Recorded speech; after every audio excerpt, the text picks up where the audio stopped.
Stop it. Welcome back to RadioATN at the 2023 Creating Trauma Sensitive Schools Conference. She doesn't know this, but I'm so excited to be here with Mary DeMichele of One Rule Improv. Mm-hmm. And I'm just going to say the backstory a little bit. I told her earlier, last year at this conference, we had an improv opening kickoff session, and it was so fun to watch. Right. And then you did a podcast with Julie and Ginger about the cognitive benefits of improv for young kids. And I remember driving thinking, that is what I want to do. And so I signed up for improv, and I just graduated level 1. Yay. And so I'll be starting level 2 when I get back from this conference. That is has been so good for me. So I'm so excited to have you here to talk about your history of improv and how you do it and what you do. So let's start it off.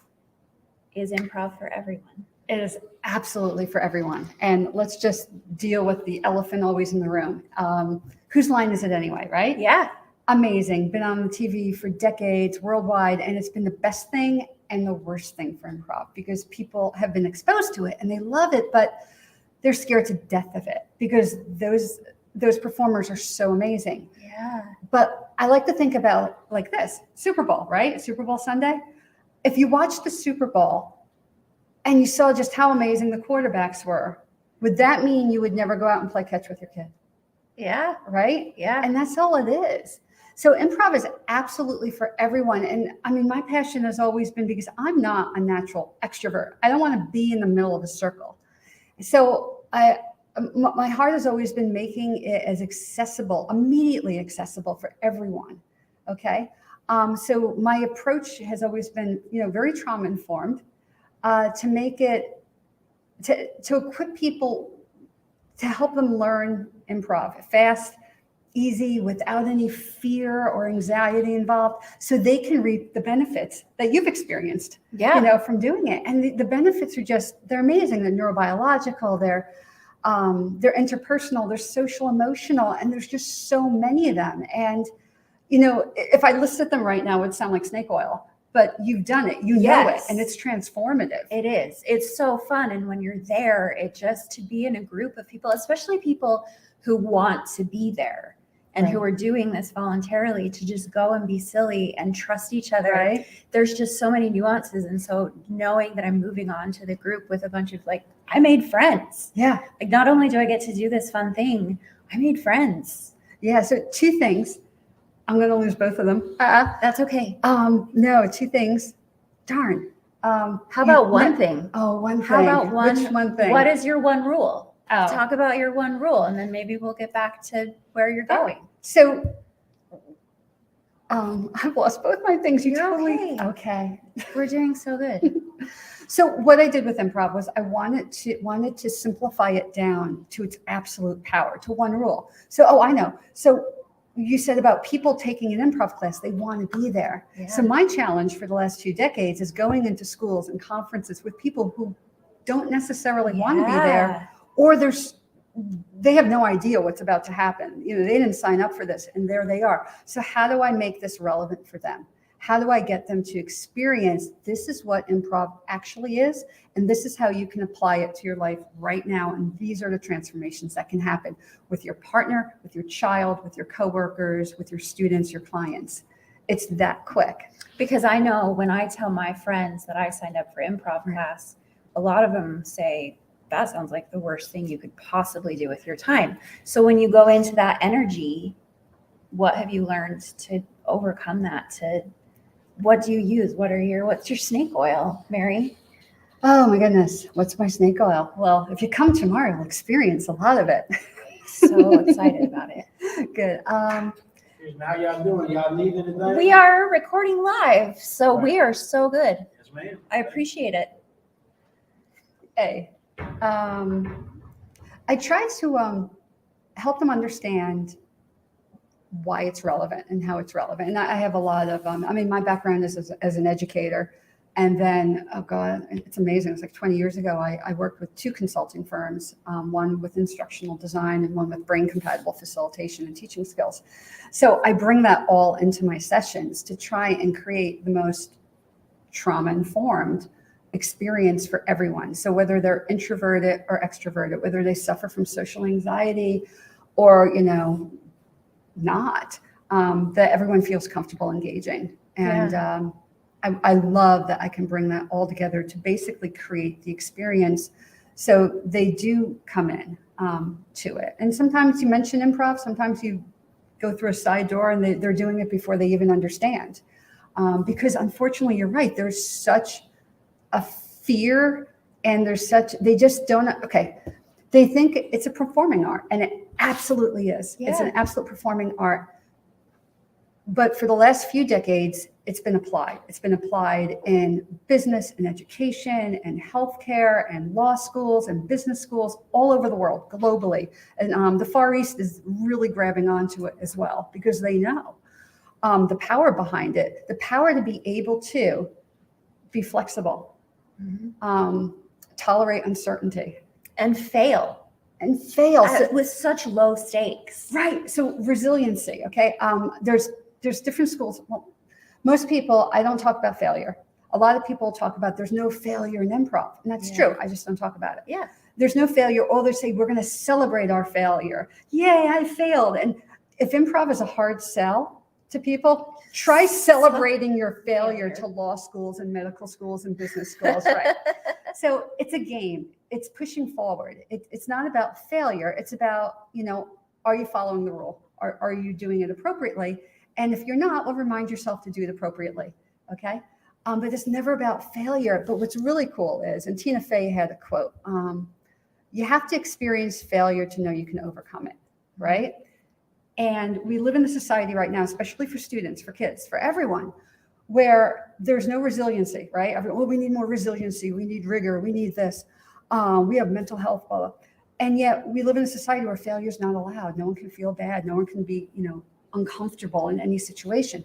So you bring an improv, and improv, you might get up for game and it might not go as well as you think, but you know what? You find yourself getting up immediately for the next one, because it's so intrinsically motivating. It parallels the trauma-informed, elements of the sense of belonging and security and fun and safety and, having that autonomy and choice. Yeah. It has all of that. So there's so much resiliency built into everyone's personal experience in improv. You don't have to really worry about them having that, failed, they're never going to get up again. They get right up again. And when you are up there and you succeed, what a cool feeling. It is. What a cool feeling. It is, absolutely. And then so last year, that was Scott presenting. I was supposed to be with him, and unfortunately we couldn't, but we co-authored a neurobiological research paper, and we were looking at adolescents who were suffering the effects of developmental trauma. And since there's no classification for developmental trauma, what we're looking at was 32 teenagers that present with an average, it was a minimum of 5 separate mental health and educational diagnoses, from educational disabilities to anxiety to depression to aggression to relational issues. It was amazing. And what we saw with improv, and what you and I have both experienced, is it brings your nervous system into balance. So if you're in that fear-based brain, if you're hyper-aroused or hypo-aroused, if you're just feeling cranky and tired, it just brings you into that optimal state of being. So now you're at your best. You're at your best to perform, to learn, to engage in conversation and relationships and healing. And it's such a fast and fun way to move someone in minutes into a place where they're ready to be their best and feel their best and perform their best. And it is. And you said earlier, it's so what you teach is to have it be quick and accessible, to get that. And I remember you talking about that, to get that in the mindset for these kids where they can learn and they can be. Absolutely. I'm an academic teacher. So my background is academic. So I understand the pressure, how much time, how much has to get covered. All right. We don't have 40 minutes to play a game and everyone's, so improv, I started out first, and I still use theatrical structures and theater games in a targeted way because they are very specific. But improv was a way that it gave so many benefits in just a couple of minutes that you could put that in your classroom in a minute or two, put them all in the right state to learn. And it was just so quick and so powerful and so effective. I was going in a different direction. I ended up Yeah. there, but Well, how about, do you want me to escort you to the next question? sure. Okay. How do people use it? How do people, what do they do if somebody saw this right now and they say, gosh, I want to put improv, I want to learn it, I want to put it into my classroom. What would you tell them to do? Wow. What would I tell them to do? So if you're going to take improv and put it into your classroom, you can choose games that you are comfortable facilitating. That is key. Okay. Okay. They do not have to be free body contact, lots of movement games. An improv game could look just like me and you right now, sitting in these two chairs. Super safe for any classroom teacher to feel safe about facilitating that. There's no physical contact, there's no movement, and that's beautiful. So there's no reason not to do it. Okay, a lot of times people have apprehension of, I'm going to lose control. Yeah. Two people sitting at their desk playing a game like this. And there's many games like that. And what's cool is a lot of those games, you can take your content and integrate it right into the game. So now you're getting all the benefits and you're covering your content. So there's no time off task either. Do you want to try something right now? We could, couldn't we? Yeah, we could. Let me just add one more thing. Yeah. Is besides playing games, the primary rule of improv is 2 words. I'm going to go into this a lot because they are so powerful. And I hate the fact that so often they become minimized by people, even in the improv community. And that's yes and. And that is neurobiological powerhouse. That's the access to the brain. And too often in improv, people will be like, oh, we're going to move beyond that. And I'm like, why? That is Why? what it is. So if you're practicing improv, I'm sure you found yourself yes-anding in conversation, in relationships, okay? So the power of improv isn't just games, but it's actually finding a way to use that rule in conversations because it transforms relationships and it transforms conversations and where it's going. A lot of times we focus on the creativity and innovation. That's true, but it can transform just our actual person-to-person relationships when we all felt accepted. Because I know you have me. Yes. Yeah. And I will support you in whatever you say next. I'm not going to make you feel dumb. I'm not going to shame you. I'm not going to not support you. No. It's the practice. Improv is a comedic art form.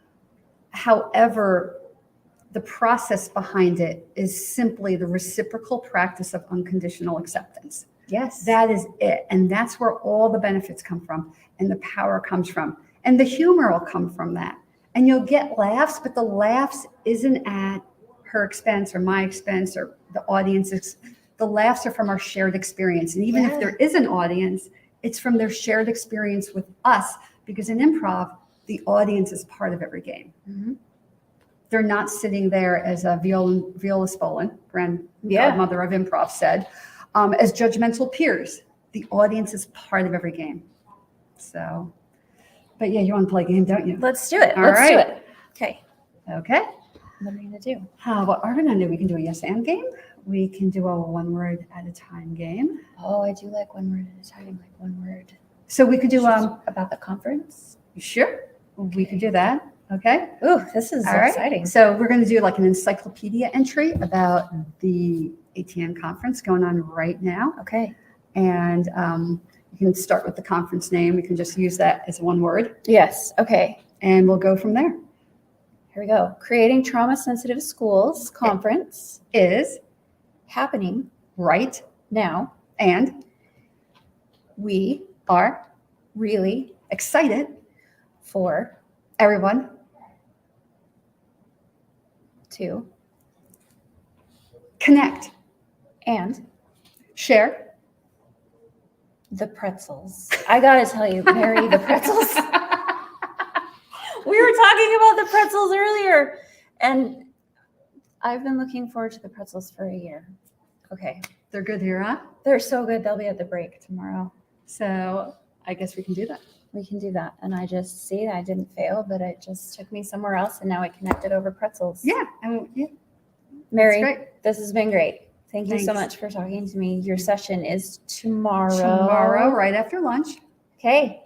If you were here, please attend. Mm-hmm. And if you're not, where can people find you? OneRuleImprov.com. OneRuleImprov.com, or you can email me at mary@OneRuleImprov.com. But come and just explore the power of yes and improv tomorrow if you can.